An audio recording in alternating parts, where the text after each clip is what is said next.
ওয়ালাইকুম ভিউয়ার্স, আশা করি সবাই ভালো আছেন। আলহামদুলিল্লাহ আমি ভীষণ ভালো আছি। ভিউয়ার্স, আমি ভীষণ খুশি।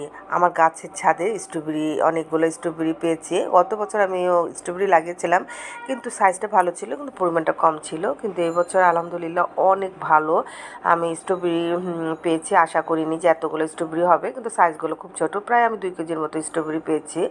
আমি আমার বাসার ছাদে ছাদে আমি ভীষণ গাছ লাগাতে পছন্দ করি।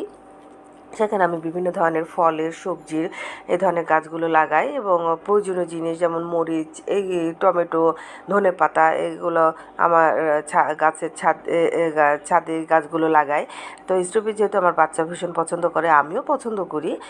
তো যার কারণে স্ট্রবেরিটা আমি প্রতি বছরই চেষ্টা করি লাগানোর জন্য। তো আলহামদুলিল্লাহ এবার বেশ ভালোই পেয়েছি। সাইজ যেমনই হোক না কেন, খেতে বেশ দারুণ এবং মজা। এবং দেখেন খুবই রসালো এবং দারুণ, দেখেই খুব লোভনীয়। আমার ভিডিওটা অত সুন্দর হয়নি, কিন্তু দেখতে খুবই দারুণ। দেখেন খুবই সুন্দর, ছোট ছোট কিন্তু দারুণ। আমি এগুলো কিছুটা বক্সে ভরে, পাতা ছাড়িয়ে ধুয়ে বক্সে এয়ারটাইট কোনো বক্সে আমি ডিপ ফ্রিজে রেখে দেবো অফ সিজনে খাওয়ার জন্য। আপনারা কে কীভাবে স্ট্রবেরি খান সেটা অবশ্যই আমাকে কমেন্টস করে জানাবেন।